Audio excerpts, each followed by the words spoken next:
Assalamualaikum warahmatullahi wabarakatuh. Perkenalkan, kami dari kelompok 3 yang beranggotakan 3 orang. Yang pertama, saya sendiri, Adinda Silvia, Putri Nur Anggraeni, dan Cindy Rahmasari.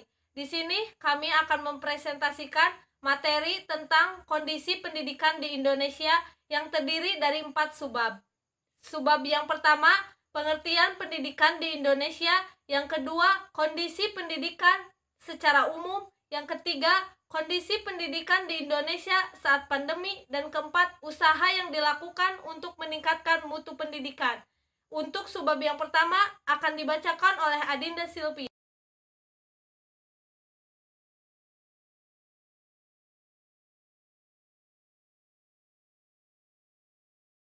Untuk subbab yang pertama yaitu pengertian pendidikan di Indonesia. Pendidikan di Indonesia adalah seluruh pendidikan yang diselenggarakan di Indonesia, baik itu secara terstruktur maupun tidak terstruktur. Secara terstruktur, pendidikan di Indonesia menjadi tanggung jawab Kementerian Pendidikan dan Kebudayaan Republik Indonesia atau Kemendikbud. Dahulu bernama Departemen Pendidikan Nasional Republik Indonesia atau Depdiknas. Di Indonesia, semua penduduk wajib mengikuti program wajib belajar pendidikan dasar selama 9 tahun, 6 tahun di sekolah dasar, dan 3 tahun di sekolah menengah pertama. Saat ini, pendidikan di Indonesia diatur melalui Undang-Undang Nomor 20 Tahun 2003 tentang Sistem Pendidikan Nasional. Jalur pendidikan adalah wahana yang dilalui peserta didik untuk mengembangkan potensi diri dalam suatu proses pendidikan yang sesuai dengan tujuan pendidikan. Pendidikan di Indonesia terbagi ke dalam 3 jalur utama, yaitu formal, non-formal, dan informal.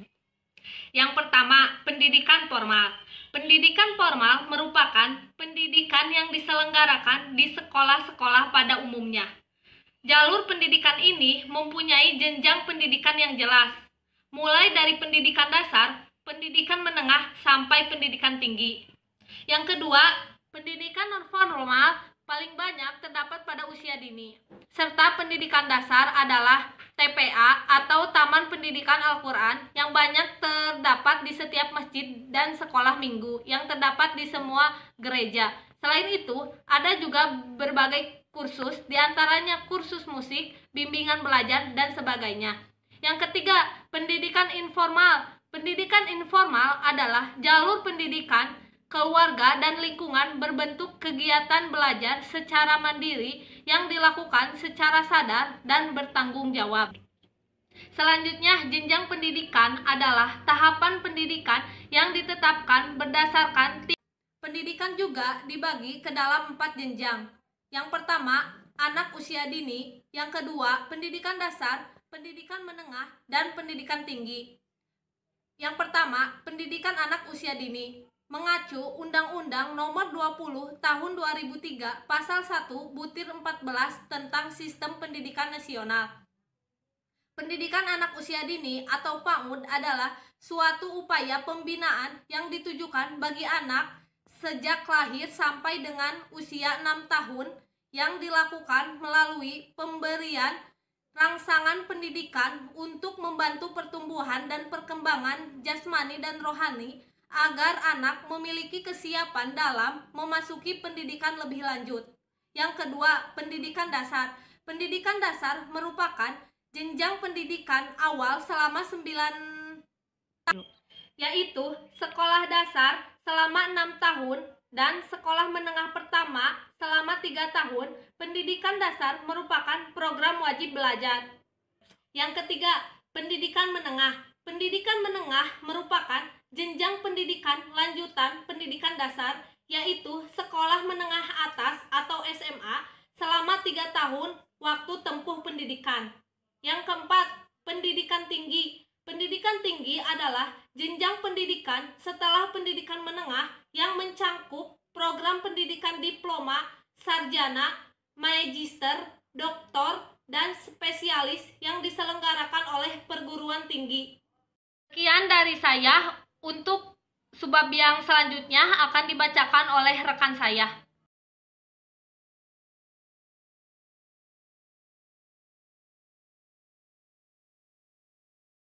Pembahasan selanjutnya yaitu mengenai kondisi pendidikan di Indonesia.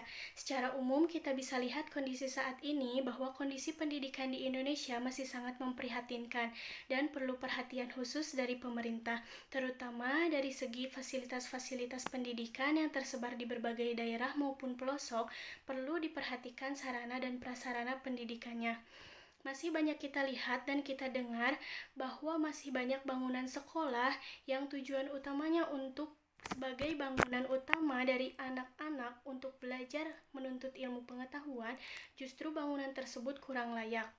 Selanjutnya, membahas mengenai kondisi pendidikan di Indonesia juga, kita tidak lupa dari krisis pendidikan yang disebabkan oleh krisis perekonomian yang terjadi pada saat ini.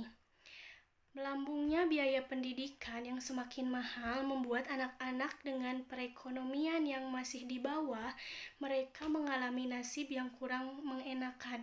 Mereka mengalami nasib yang kurang beruntung karena mereka harus putus sekolah dan mereka harus bekerja untuk membantu kedua orang tuanya.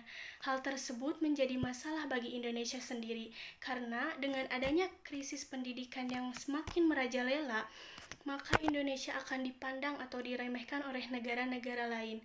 Karena dengan banyaknya anak yang tidak melanjutkan pendidikan atau tidak melanjutkan sekolah, maka kualitas sumber daya manusia di Indonesia akan tertinggal jauh dibanding negara-negara maju lainnya.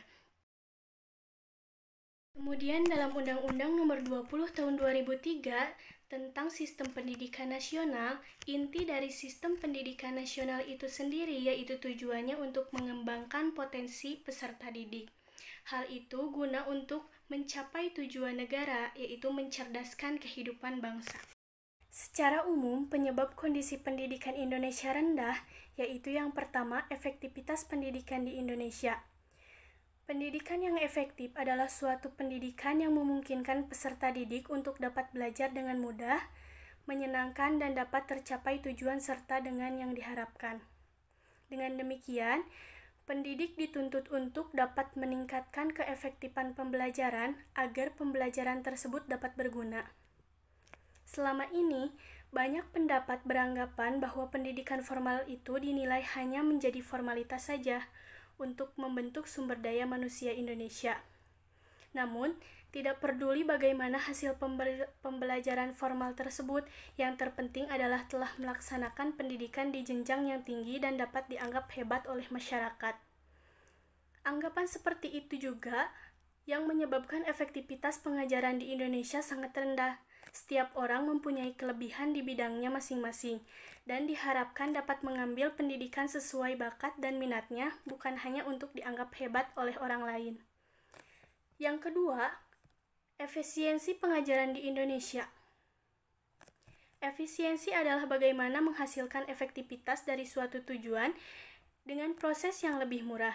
Beberapa masalah efisiensi pengajaran di Indonesia adalah mahalnya biaya pendidikan, waktu yang digunakan dalam proses pendidikan, mutu pengajar, dan banyak yang lainnya, yang menyebabkan kurang efisiensinya proses pendidikan di Indonesia, yang juga berpengaruh dalam peningkatan sumber daya manusia Indonesia yang lebih baik. Menurut kondisi pendidikan Indonesia juga masih di peringkat bawah. Menurut laporan Program for International Student Assessment pada tahun 2015, program yang mengurutkan kualitas sistem pendidikan di 72 negara, Indonesia menduduki peringkat 62. 2 tahun sebelumnya, Indonesia menduduki peringkat 71. Kemudian, tahun 2017, Indonesia masuk peringkat pendidikan dunia atau World Education Ranking yang diterbitkan oleh OECD. Seperti yang dilansir The Guardian, Indonesia menempati urutan ke-57 dari total 65 negara dari segi membaca, matematika, dan ilmu pengetahuan. Masalah keterbatasan pendidikan umumnya berakar dari kemiskinan dan merupakan masalah sangat rumit karena terkait dengan masalah besar lain seperti kurangan asupan makanan bergizi, kurangnya akses terhadap informasi, dan masalah besar lainnya. Kemudian, ada faktor utama. Secara garis besar, paling tidak ada 3 faktor utama penghambat kurang berkembangnya kualitas pendidikan di Indonesia, yaitu yang pertama, kurikulum pendidikan, dan yang kedua, kurangnya tenaga pendidik berkualitas. Dan yang ketiga, pemerataan pendidikan. Fenomena ganti menteri, ganti kurikulum masih berlaku di Indonesia. Selain masalah kurikulum, faktor kedua adalah kurangnya tenaga pendidik, di mana masih banyak sekolah yang kekurangan guru, utamanya di tingkat SD, SMP, dan terlebih di daerah 3T, yaitu terluar, terdepan, dan tertinggal. Direktur Pembina Guru Pendidikan Dasar Kementerian Pendidikan dan Kebudayaan, Praptono, mengatakan secara umum Indonesia kekurangan guru sekitar 735.000, banyak di antaranya di daerah terpencil. Selanjutnya, selain kurang secara kuantitas, masalah guru juga dinilai kurang secara kualitas. Di tahun 2017, dari 3,9 juta guru yang ada pada saat ini, sebanyak 25% masih belum memenuhi syarat kualifikasi akademik, dan 52% guru belum memiliki sertifikat profesi. Adanya perekrutan CPNS guru di tahun 2018 belum serta-merta menutup kekurangan guru, terutama guru yang berkualitas. Namun paling tidak sudah menambal kekurangan guru akibat banyak guru pensiun pada 1 dekade terakhir. Masalah pemerataan pendidikan juga masih menjadi kendala besar dalam dunia pendidikan Indonesia. Dalam mengarungi masalah ini, pemerintah sudah memulai mengurangi dengan penerapan sistem zonasi pada penerimaan peserta didik baru atau PPDB. Namun, bagi daerah 3T, pemerataan tersebut berupa kurangnya fasilitas pendidikan, yaitu kurangnya gedung sekolah bagi anak-anak daerah 3T. Kedepan kita berharap masalah pemerataan akses pendidikan berupa ketersediaan sarana dan prasarana pendidikan dapat terrealisasi, agar kita mampu mengejar ketertinggalan dalam pendidikan Indonesia.